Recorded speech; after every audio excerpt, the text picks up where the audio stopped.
A childhood promise, a woman's life, and the moment Dr. Phil stopped everything. Time froze in the studio. Dr. Phil stood motionless in the center of his stage, hand pressed against his chest, staring at a woman who held a weathered white envelope in trembling hands. The cameras kept rolling, but everything else had stopped. The audience, usually quick to react, sat in stunned silence. Even the production crew behind the monitors leaned forward, forgetting their cues. This wasn't in the script, this wasn't planned. And what was about to unfold would become one of the most unforgettable moments in the show's history. The woman's name was Sarah Mitchell, 46 years old, an elementary school teacher from Ohio.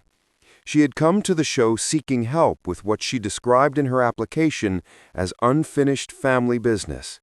But nobody, not the producers, not the audience, not even Dr. Phil himself, expected what she was carrying in that envelope.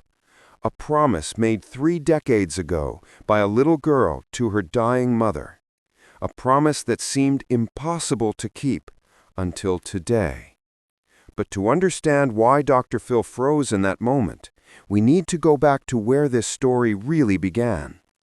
3 weeks earlier, Sarah's application had landed on the desk of Dr. Phil's senior producer, Michelle. The subject line read, "I made a promise to my dying mother when I was 11. I'm ready to fulfill it." Michelle had read thousands of submissions over the years, but something about Sarah's words struck differently.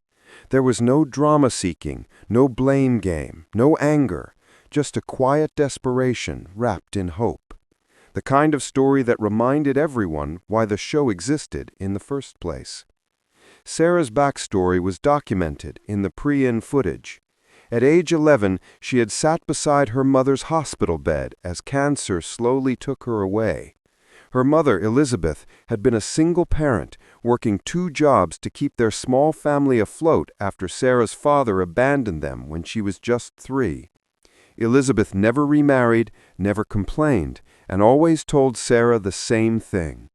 "One day, you'll understand what real love looks like, and when you do, you'll know I was always with you." In those final days, as morphine made her mother's words softer but no less powerful, Elizabeth had made Sarah promise something. She pulled out a sealed envelope from under her pillow, her handwriting shaky but deliberate across the front. "Sarah, open this when you've kept your promise to yourself." Young Sarah had asked what the promise was. Her mother smiled through the pain and whispered, "You'll know. Your heart will tell you when it's time." 2 days later, Elizabeth passed away, and Sarah had carried that envelope with her for 30 years, through foster care, through community college, through failed relationships, through moments where opening it felt like the only connection she had left to her mother. But she never did, because deep down, she didn't feel worthy yet. And that feeling of unworthiness is what brought her to Dr. Phil's stage. The show was scheduled as a standard episode, women struggling with self-worth after childhood trauma. Sarah was one of 3 guests. The other 2 had already shared their stories. Powerful, raw, necessary conversations about healing and moving forward. But when it was Sarah's turn, something shifted in the room. She walked onto the stage with that envelope clutched against her chest like a lifeline. Dr. Phil noticed it immediately. 30 years of reading people had taught him to recognize when an object held more than sentimental value. This wasn't just a keepsake. This was a burden. "Sarah," Dr. Phil began, his tone warm but direct, "tell me about what you're holding." She looked down at the envelope, her fingers tracing the edges that had softened with age. "This is from my mother. She gave it to me the week before she died. I was 11. The audience leaned in. Dr. Phil moved to the edge of his seat. "And you've never opened it?" "No," her voice cracked, "because I made her a promise, and I didn't think I'd kept it yet." Dr. Phil paused. The studio went completely silent. This was the first rehook. the moment where the audience realized this wasn't just another story. This was something different. What was the promise, Sarah? She took a shaky breath. She told me I'd know when I'd kept my promise to myself. She said my heart would tell me when it's time. Tears started streaming down her face. But I didn't know what that meant. For 30 years, I've been carrying this envelope, waiting to feel like I was enough, waiting to feel like I deserved to open it. Subscribe and leave a comment, because the most powerful part of this story is still ahead. Dr. Phil stood up, walked over, and sat in the chair directly across from her, eliminating the distance that usually existed between host and guest. Sarah, talk to me. What do you think your mother wanted you to promise yourself? The floodgates opened. Sarah shared everything. How she'd spent her teenage years in foster care, bouncing between homes, never feeling like she belonged anywhere. How she'd worked her way through college, became a teacher because she wanted to give kids the stability she never had. How she'd been in relationships with men who treated her the way she thought she deserved, poorly. How 3 years ago she had finally walked away from the last one and decided that being alone was better than being diminished. And then 6 months ago, Sarah continued, her voice steadier now, something changed. I was in my classroom, and one of my students, a little girl who reminded me so much of myself, came up to me and said, "Miss Mitchell, you're the only person who makes me feel like I matter." And I realized I've been so focused on feeling unworthy that I forgot I was already doing the thing my mother would have been most proud of. I was loving other people's children the way she loved me. The audience was crying now. Even the cameramen were wiping their eyes.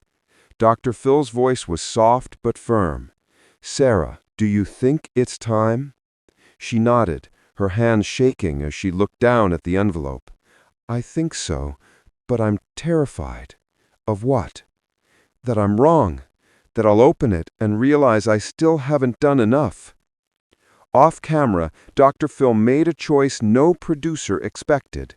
He stood up, turned to his production team, and said something that stunned everyone. "Stop the tape." The cameras kept rolling, but the energy shifted.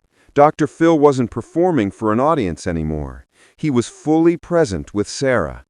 He walked over to the small side table where a box of tissues sat, grabbed it, and handed it to her. Then he knelt down beside her chair, something he rarely did, and looked directly into her eyes. "Sarah, I want you to listen to me very carefully. Your mother didn't give you an impossible task. She gave you a gift. That envelope isn't about you earning the right to open it. It's about you recognizing that you've always been enough." The audience held its breath. "You think your mother wanted you to be perfect? To never struggle? To never fall down?" Dr. Phil continued. "No. She wanted you to love yourself the way she loved you, unconditionally. And from everything you've just told me, you've done that. You've survived. You've helped kids who needed what you needed.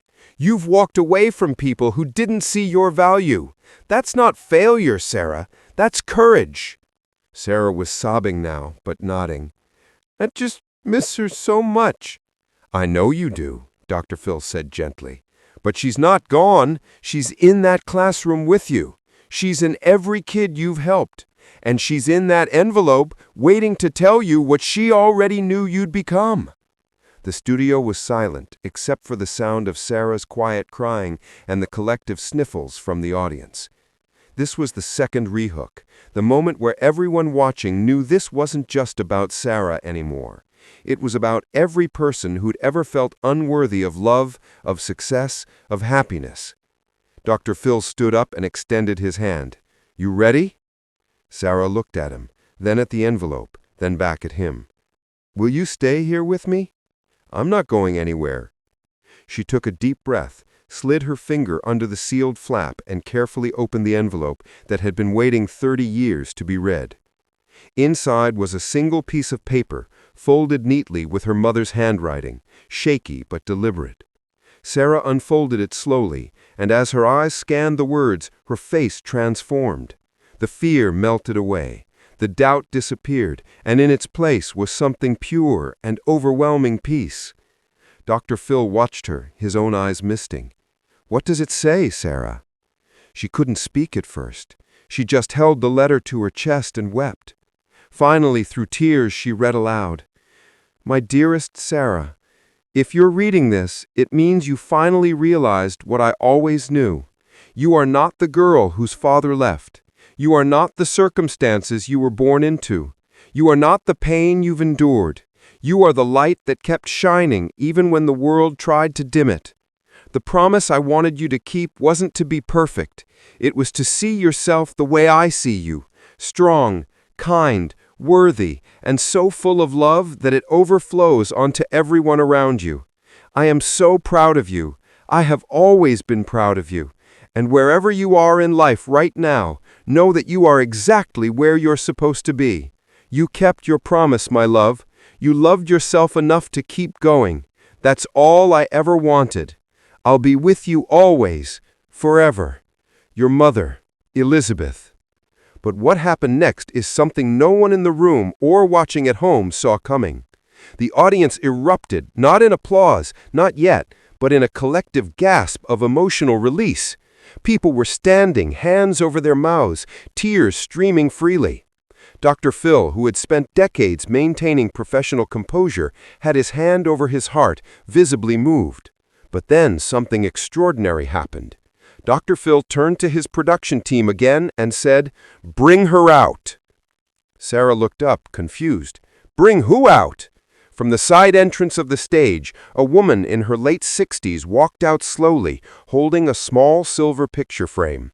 The audience gasped again. Sarah's face went white. "This," Dr. Phil said gently, "is Margaret, your mother's best friend.